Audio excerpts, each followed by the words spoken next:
They say the most terrifying stories don't start with a scream. They begin quietly, with something you didn't notice at first, a road you shouldn't have taken, a light in a place where there should be darkness, or a house that, by all logic, shouldn't exist. My name is Michael, and this happened to me in the fall of 2021. I'm not a superstitious man. I work in IT, I trust maps, logic, and GPS signals, or at least I used to. That October, I was driving from Birmingham to Norwich. I'd done the trip countless times for work, roughly 2.5 hours on the motorway. Boring, predictable. But that day, my navigation app suggested a shortcut. It promised to shave off 20 minutes by diverting me through a rural area, a place I'd never heard of. The road looked legit, asphalted, winding through forests and small villages. I hesitated for a moment. It was already past 5 p.m. The sun was dipping below the horizon, and the weather was turning. But curiosity got the better of me.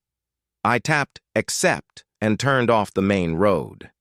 The first few kilometers were uneventful. Empty fields, occasional barns, a lonely tractor parked at the side of the road. There were fewer houses now. No cars. No people. The trees started to close in, leaning unnaturally toward the road as if they'd been growing for years without human interference. The road narrowed. At one point it turned to gravel and then back to cracked pavement again, like it had been forgotten halfway through repairs. My signal dropped completely. The map froze. No service, my phone said. I wasn't worried yet. Rural England often has bad reception. I kept going, trusting that the app would catch up. Then something strange happened. The temperature dropped rapidly. I could see my breath inside the car even though the heating was on. The trees were too quiet. No wind. No rustling. No bird song. Just the low hum of my tires crunching along the uneven road. I passed a sign that read Hatherley Hollow, but that village didn't exist on any map I'd seen. That's when I saw it. To my left, half hidden behind overgrown shrubs and a collapsed wooden fence, stood a house. Old, wooden, with peeling paint and broken windows. But there was light. One single light in the upper right window. I slowed down. The light didn't flicker. It was steady, warm, and somehow wrong. It wasn't electric. It had that particular amber hue like an old oil lamp. And yet the rest of the house was dark. Dead. I stopped the car. Something compelled me, not curiosity, not even fear, just a strange pressure in my chest, like I was being watched or expected. Against better judgment, I got out. The air was colder here. I noticed it immediately. No wind, just this heavy, damp chill that made the skin on my arms tighten. The front gate hung crookedly, one hinge missing. I pushed it open, and it let out a groan that echoed far too long in the empty landscape.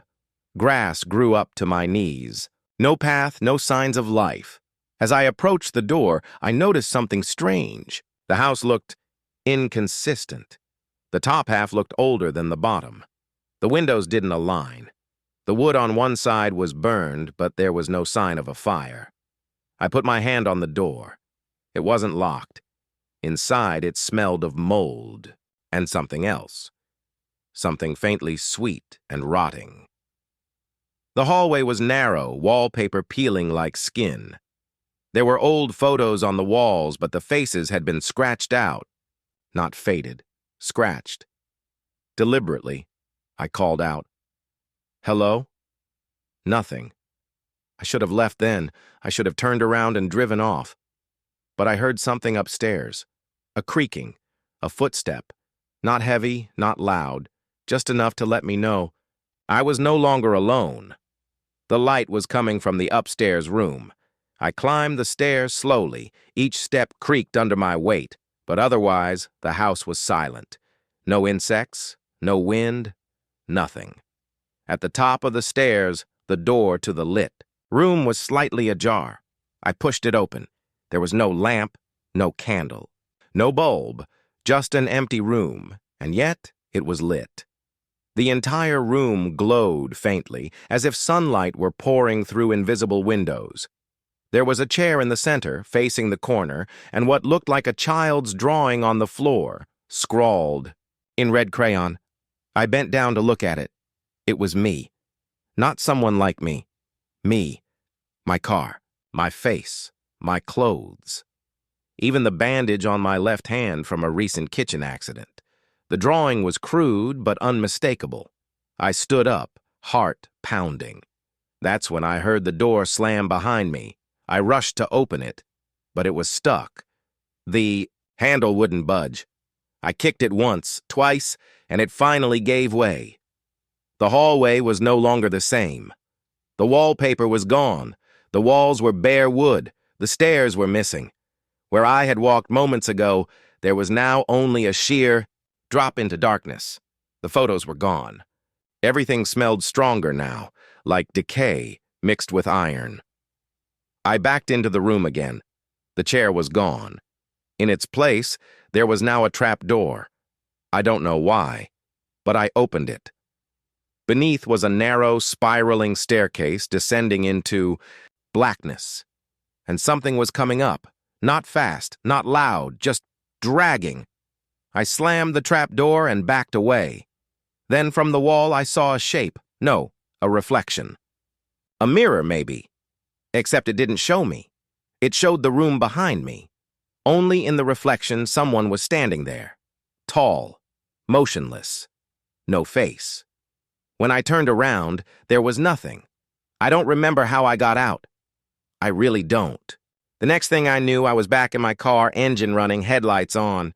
The road ahead was normal again. No house, no fence. Just trees. I didn't look back. I drove the rest of the way in silence, afraid that if I spoke, something would speak back. When I arrived at my hotel in Norwich, I checked the maps again. No history, no record of a detour. The area I thought. The house turned out to be just dense woods. I asked locals. They laughed and said the road I described was closed decades ago after a landslide. But I remember the drawing, and I still have the red crayon. I found it in my coat pocket the next morning. I live in a city now. I keep lights on at night, and I never, ever take shortcuts. And sometimes, when it's very late, I hear that humming through the walls.